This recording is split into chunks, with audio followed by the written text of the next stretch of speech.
ये वर्णन करते हैं कि एकादशी व्रत को हरितोष व्रत कहते हैं। भगवान की प्रसन्नता के लिए, हरिजू की प्रसन्नता के लिए एकादशी व्रत रहा जाता है। प्रायः समस्त वैष्णवजन रहते हैं।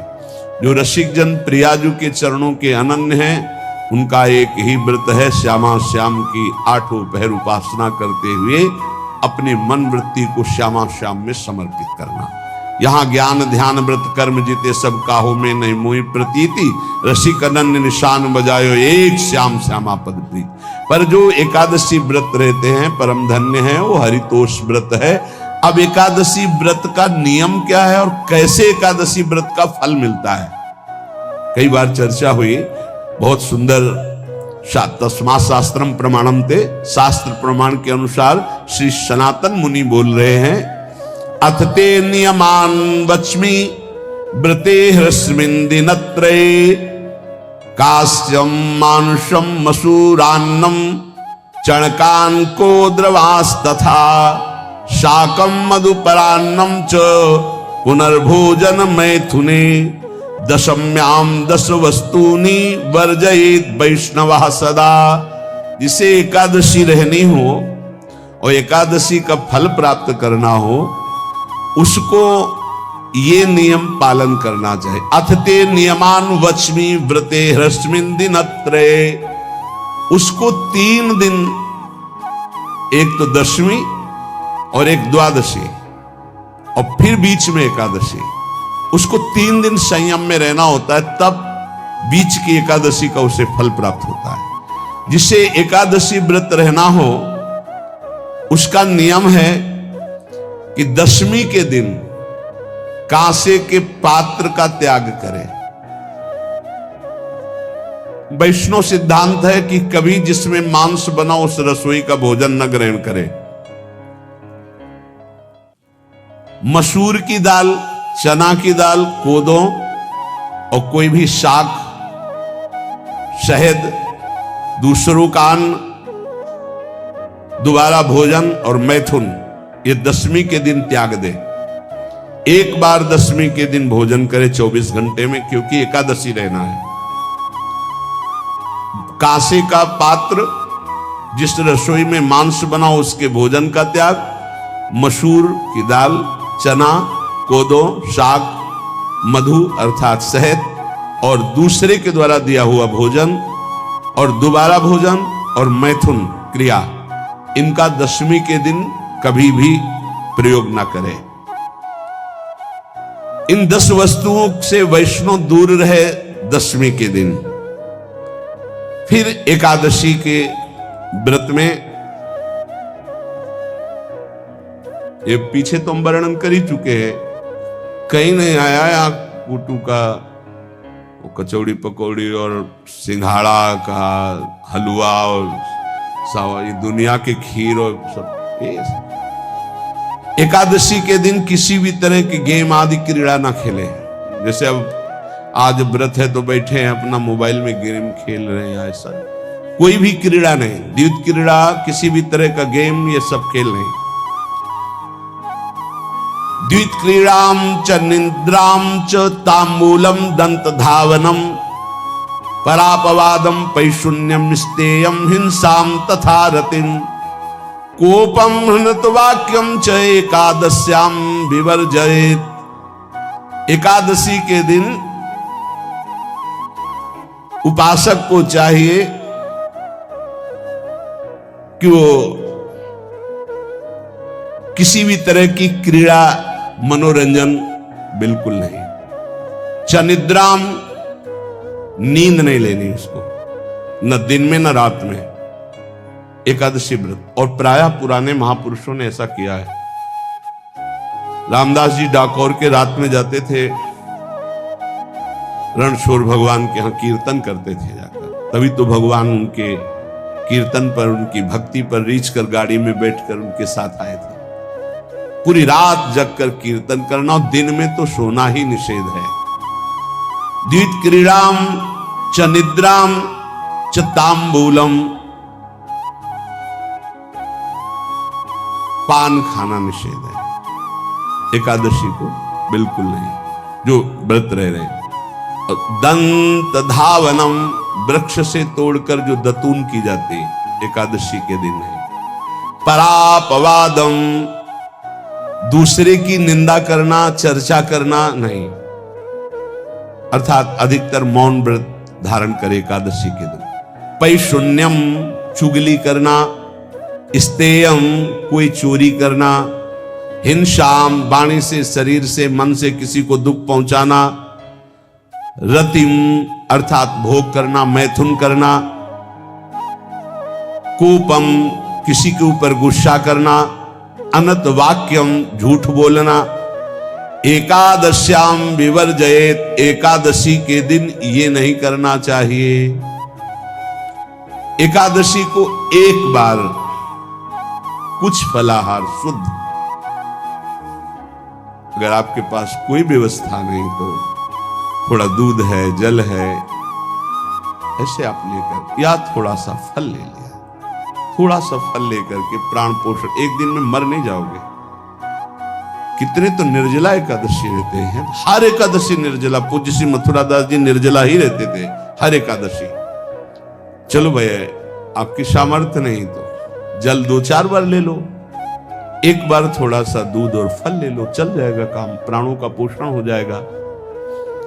ये आचरण न करे और एक बार कुछ आहार ले ले, वो भी शुद्ध भगवद अर्पित प्रसाद।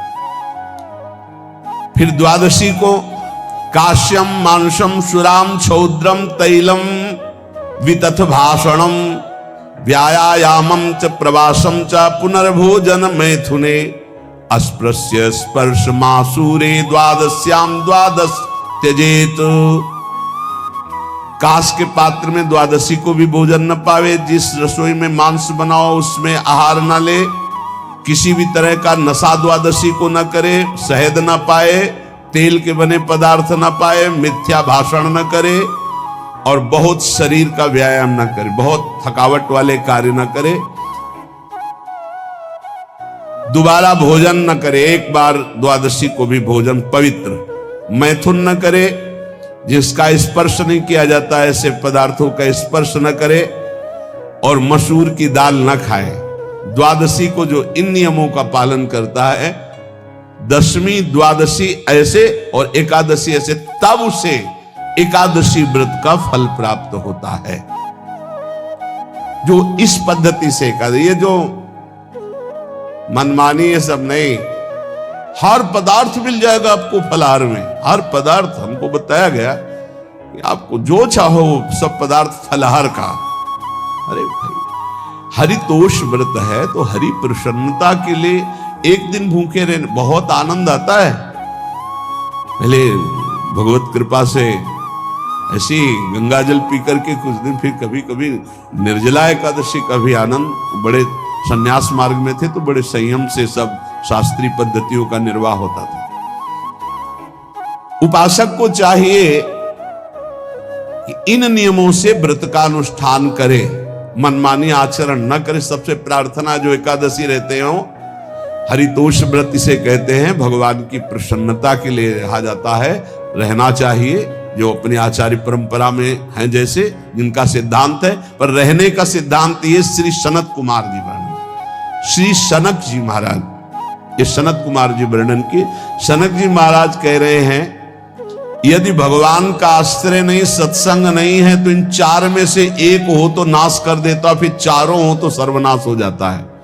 यौवनम धन संपत्ति, प्रभुत्व विवेकता, एकैपमप्यनर्थाय किमु यत्र चतुष्टयम। यदि सत्संग नहीं है, यदि भगवद आश्रय नहीं है, खूब धन हो, जवान अवस्था हो, बढ़िया पद मिला हो, प्रभुत्व चलता हो और अज्ञान हो, फिर क्या कहना है? बोले ये चारों जहां मौजूद होते हैं वहां सर्वनाश का खेल शुरू हो जाता है।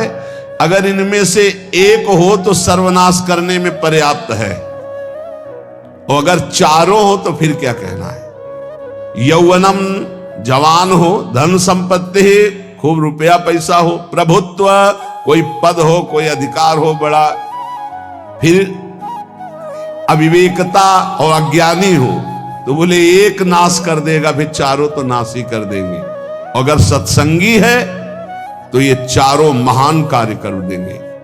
क्या यौवनम, जवान है, खूब दूसरों की सेवा, मेहनत पूर्वक धन संपत्ति कमाकर माता पिता की सेवा, परिवार की सेवा। ये माता पिता, हमारा वेद कहता है मातृ देवो भव, तैत्तिरीयोपनिषद, मातृ देवो भव, पितृ देवो भव, आचार्य देवो भव, अतिथि देवो भव, यान्य नवद्यानि कर्माणि तानि सेवितव्यानि नो इतराणि, यान्यस्माकः सुचरितानि तानि तोयोपास्यानि नो इतराणि, ये के चास्माच्छेयाः सो ब्राह्मणाः तेषां त्वया स्नेनो प्रश्वसितव्यं, श्रद्धया देयम् अश्रद्धया देयम्, श्रिया देयम् ह्रिया देयम् भिया देयम् संविदा देयम्। वेद कहता है मातृदेवो भव, माता साक्षात हमारी भगवान है। देव हरि को कहते हैं, केशव देव जैसे कहा, हरि को कहते हैं, गोविंद देव, मातृ देव, माता भगवान है। हे धिक्कार है उन पुत्रों को जो अपने माता के द्वारा पोषित किए हुए शरीर से हाथ उठाते हैं अपने माता पिता के ऊपर। नरक में तुम्हारी जो दुर्दशा होगी भोगोगे। एक हमको दिखाया गया दृश्य कि अपनी माता की कोख में लात मारता है, थप्पड़ मारता है, पिता बैठा है उसको लात मारता है, थप्पड़ मारता है, बाल घसीट कर गेट तक माता को ले जाता है।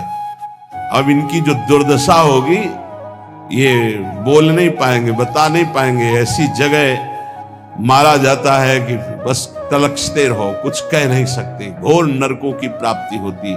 वेद कहता, तैत्तिरीयोपनिषद, मातृ देवो भव, ध्यान से सुन लो, सत्संग है, ये माता साक्षात भगवान है।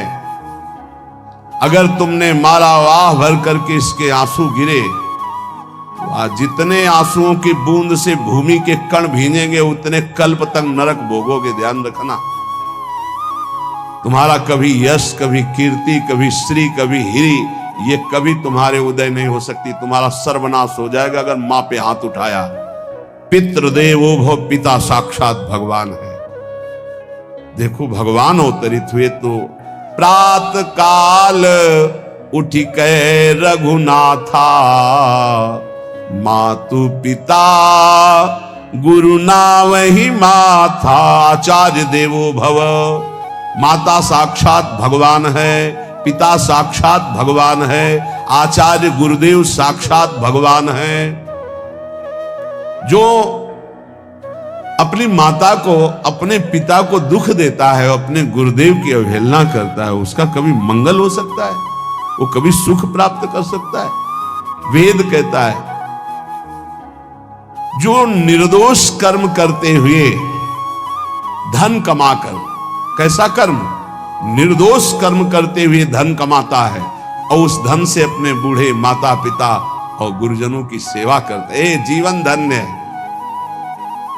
धिक्कार है उस पुत्र को, धिक्कार उस जवानी को, धिक्कार है उस धन को, धिक्कार उस बुद्धि को जिसको ये सब प्राप्त होने पर भी अपने बूढ़े माता पिता को दर दर के भटकने के लिए विवश कर देते हैं, जो अपने बूढ़े माता पिता को कष्ट देते हैं। जहां वेद कह रहा है मातृ देवो भव, पितृ देवो भव, आचार्य देवो भव, अतिथि देवो भव, चार बातें कही। अतिथि देवो भव, अगर बिना परिचय के कोई आ गया, कह रहा भूखा हूं, भोजन पवा दो, भगवान पधारे हैं, हम कह रहे मत अंदर आने दो, गेट के बाहर पवा दो, तुम्हारा संशय, पर उसे भूखा मत जाने दो। अतिथि देवो भव, जो निर्दोष कर्म करके अर्थ कमाकर अपने माता पिता गुरुजनों की सेवा करता है, उसी का जीवन धन है। पशुवत आचरण, मनुष्य शरीर प्राप्त करके राक्षस आचरण, राक्षसों की यही पहचान होती है। मां नहीं मातु पिता नहीं देवा, साधुन ते करवा वही सेवा। तुम्हारे जो पुण्य है ना सब भस्म हो जाएंगे, आप खिलवाड़ मत समझो। वो विरक्त है, भले तुम्हें नौजवान दिखाई दे रहा है, वो शरणागत है। जो आचार्य ने मंत्र दिया वही गुरु परंपरा से चला रहा, वही मंत्र उसमें। आप उसको बोल रहे हमारे लिए कुर्सी डालो, पैंट शर्ट पहने हो कुर्सी डाल। हाँ, आप असमर्थ हो तो हाथ जोड़कर प्रार्थना कीजिए कि बैठने में हमारी टांग टूट गई है, हम बैठ नहीं पा रहे हैं, क्या व्यवस्था हो सकती है क्या? याचना इस कोटि की। आदेश, बाबा जरा कुर्सी लाना, बाबा तो कुर्सी रख देंगे, आप उनको तुम भिक्षुक समझते हो। सारे सुकृत तुम्हारे नष्ट हो जाएं। ये जो संतों के द्वारा दिए हुए आसन में ये अयोग्य पुरुष बैठ जाते हैं ना, इनके सारे सुकृत नष्ट हो जाते हैं। ये क्या समझते हैं? तुरंत आसन दिया जाता है किसी भी, आओ आसन को प्रणाम करके समेट कर रख दो, अगर आसन में बैठने की योग्यता आ रही। आसन